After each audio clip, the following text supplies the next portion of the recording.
The island awoke to the wail of civil defense sirens at just after 5 on the morning of September 11th. Already the surf of the island's normally calm South Shore beaches foreshadowed the effects of the storm that was on its way.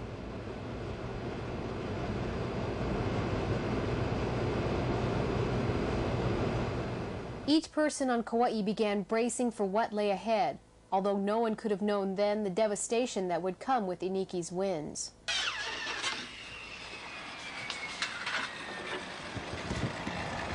All around, Kauai was packing up, moving to shelter, and battening down the hatches. People rushed to the stores, hoping to stock up on essential survival articles: candles, flashlights, batteries, and non-perishable foods. We didn't get what we came for, but we just got as much food as we could get. We wanted to get candles and batteries, flashlights, but it's all sold out. Everything is sold out. Lines also formed at gas stations around the island, adding to the traffic jams on Kauai roads.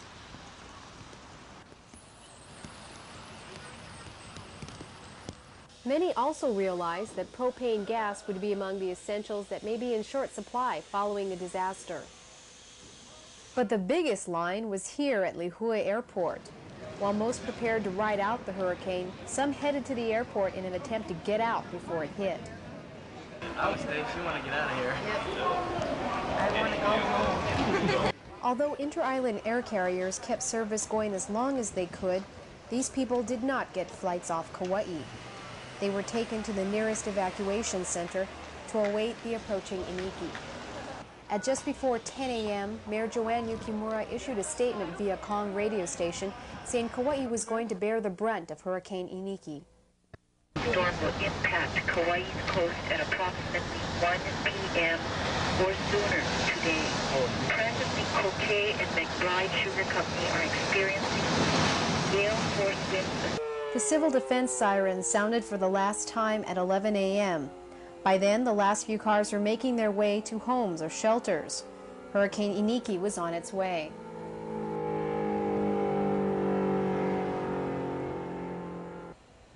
Iniki was unlike most major storms in recent times in that it occurred during the daylight hours.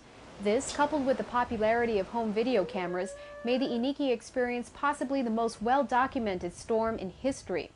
All over the island, people grabbed their video cameras and shot the savage winds as they whipped through their neighborhoods. These videos captured the 5 hours of the ordeal through the eyes of those who survived it.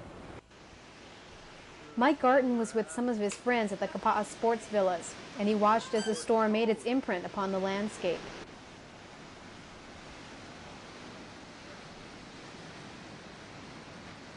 In another part of Kapa'a, Rick Harder trained his camera on his neighbor's house, and he watched as the wind loosened the fabric of the structure.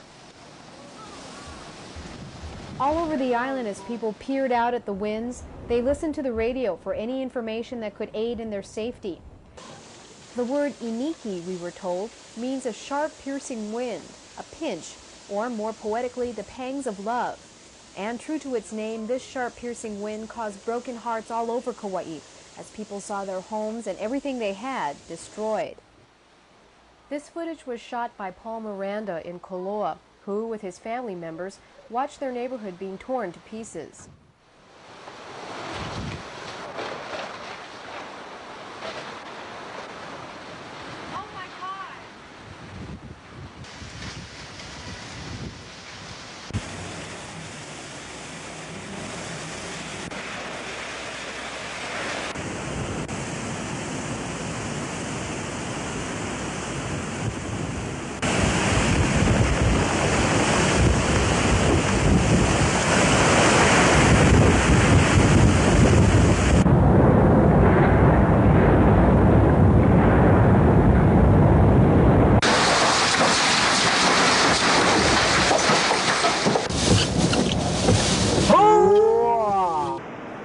One aspect of the hurricane that few people knew about were the raging floods that occurred in response to the rain and damage. Here at the Waiahai in Poipu, the 22-foot wave surges swept around and through the hotel and traveled as far as 800 feet inland. This formed a rampaging river in the hotel parking lot as seawater poured in from the Poipu beach area.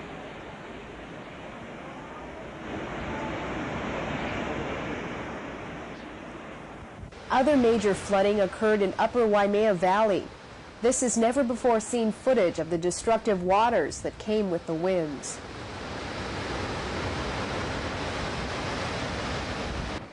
Over in Eleele, Kauai Electric Citizen Utilities workers stayed at their power plant, monitoring the storm as best they could. This footage is from Kauai Electric personnel.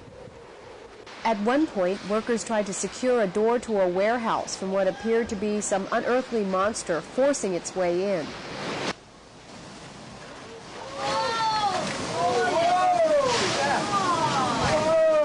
Did you get it? Yeah.